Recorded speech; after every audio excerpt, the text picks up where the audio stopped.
ஆண்டவரும் இரட்சகருமாகிய இயேசு கிறிஸ்துவின் இனிய நாமத்தில் உங்கள் யாவருக்கும் அன்பின் வாழ்த்துக்களை தெரிவித்துக் கொள்கிறேன். அருமையான தேவ பிள்ளைகளே, புதிய நாள், புதிய நம்பிக்கை, new day, new hope daily devotion மூலமாய் இந்த நாளில் கூட உங்களை சந்திப்பதில் நான் மிகுந்த மகிழ்ச்சி அடைகிறேன். அல்லேலூயா.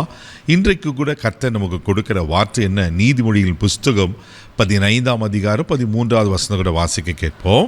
மன மகிழ்ச்சி முகமலர்ச்சியை தரும், மன துக்கத்தினாலே ஆவி முறிந்து போம். அல்லேலூயா. பாருங்க, சாலமன் ஞானி இங்க சொல்லுகிற ஒரு அற்புதமான காரியம், மன மகிழ்ச்சி முகமலர்ச்சியை தரும். அல்லேலூயா.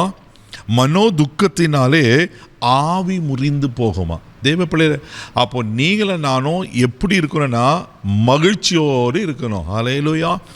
இன்னைக்கு நிறைய பேருக்குள்ள இந்த மகிழ்ச்சி இல்லாமல் போயிருக்கு. எங்கே பிரதர் சந்தோஷமாக இருக்கிறது, எங்கே பிரதர் மகிழ்ச்சியாக இருக்கிறது, ஒரே வேதனையும் பாடும் துக்கம் அங்கலாய்ப்பு தான் சொல்லுவாங்கள்ல, ஜான் ஏறினா முழம் சறுக்கிறதுன்னு சொன்ன போல்.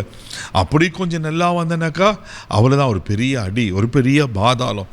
இப்படியே நீங்கள் வாழ்ந்து கொண்டிருக்கீங்களா? பயப்படாதீங்க தேவ பிள்ளையில, நீங்கள் கர்த்தருக்குள்ளே மகிழ்ச்சியாக இருங்க, அதுதான் உங்களுக்கு பலன். ஆமே, நெகேமியா 8:10 அதானே வாசிக்கிறோம். நீங்கள் கர்த்தருக்குள் மகிழ்ச்சியாக இருக்கணும். ஆண்டவராக அதுதான் விரும்புகிறார். அவருடைய பிள்ளைங்க எப்போவுமே சந்தோஷமாக இருக்கணும், மகிழ்ச்சியாக இருக்கணும். பிலிப்பியர் 4:4 என்ன வாசிக்கிறோம்?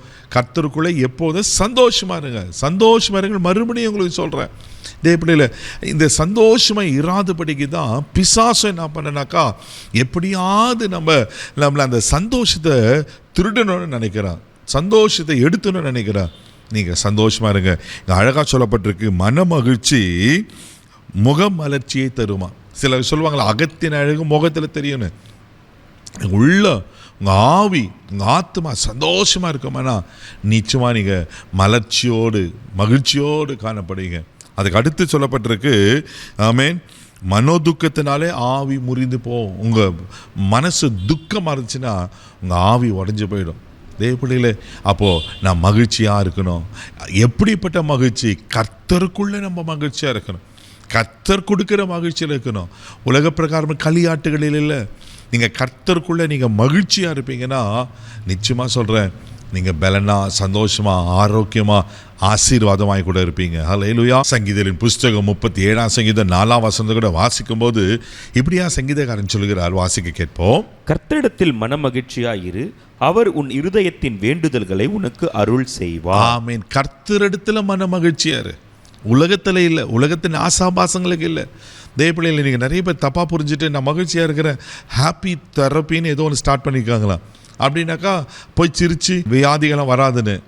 அது எவ்வளோ நம்ம தெரப்பி எடுத்தாலும் கர்த்தர் கிருபையிலனா ஒன்றும் கிடையாதுங்க. அல்லேலூயா.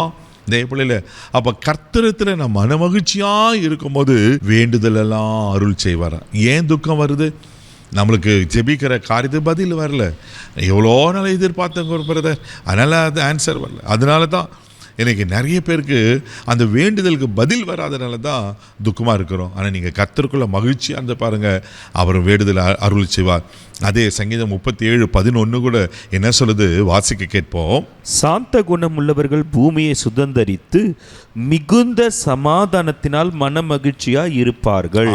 மிகுந்த சமாதானத்தினால் மன மகிழ்ச்சியா இருப்பாங்களா? அப்போ நம்ம மன மகிழ்ச்சியா இருக்கிறதுக்கு இன்னொரு முக்கிய காரணம் சமாதானமா இருக்கணும். பிசாசு சமாதானத்தை கெடுக்க தான் வரான், சமாதானத்தை கொலைக்கு தான் வரான் தேவப்பிள்ளையில. அப்போ சமாதானம் இல்லைன்னா மகிழ்ச்சியாக இருக்க முடியுமா? இன்றைக்கி தனிப்பட்ட வாழ்க்கையில், குடும்ப வாழ்க்கையில், வேலை ஸ்தலத்தில், பல இடங்களில் இன்றைக்கி பார்த்தீங்கன்னா இந்த சமாதானம் இல்லாதனால நிறைய பேர் எவ்வளோ வேதனைப்படுறாங்க. தேவப்பிள்ளையில, உங்கள் சமாதானத்தை காத்துக்கொள்ளுங்க, மன மகிழ்ச்சியாக இருங்க, கர்த்தரிடத்தில் மன மகிழ்ச்சியாக இருங்க. அவருக்கு வேண்டுதெல்லாம் அருள் செய்து ஆண்டவர் உங்களுக்கு ஆமென் பலனை தருவார். அப்போ சந்தோஷமாக இருங்க, கர்த்தர் உங்களை நிச்சயமாக ஆசீர்வதிக்க உண்மையில் இருக்கிற. கண்களை மூடி நம்ம ஜெபிக்கலாம். அன்பு தகப்பனே, உமக்கு நன்றி சொல்லி துதிக்கிறோம், ஸ்தோத்திரம்ப்பா. மன மகிழ்ச்சி நல்ல ஔஷதம் சொன்னது போல் ஆண்டவரே, எங்கள் மகிழ்ச்சியாக இருக்கட்டும்ப்பா. எங்கள் துக்கங்கள் சந்தோஷமாய் மாறட்டும், எங்கள் வேதனைகள் மாறட்டும், எங்கள் கவலைகள் மாறட்டும். இன்னைக்கு ஒருவேளை கவலையோடு பார்த்து கொண்டு இருப்பாங்கன்னா இயேசுவின் நாமத்தில் எல்லா விதமான கண்ணீர் கவலைகள் மாறி எங்களை மகிழ்ச்சியாக வைக்கும்படியே நான் ஜெபிக்கிறேன்ப்பா. இந்த நாள் மகிழ்ச்சியின் நாள் என்று இயேசுவின் நாமத்தில் நான் டிக்ளேர் பண்ணுறேன். இதில் ஆசீர்வதியும் கனப்படுத்த இந்த நாள் முழுதும் கரம் எடுத்து நடத்தும் கிருபை ஒப்புக்கொள்கிறேன். இயேசுவின் மூலம் ஜெபம் பிதாவே, ஆமென். இந்த நாள் மகிழ்ச்சி நாள், தைரியமா போங்க. God bless you.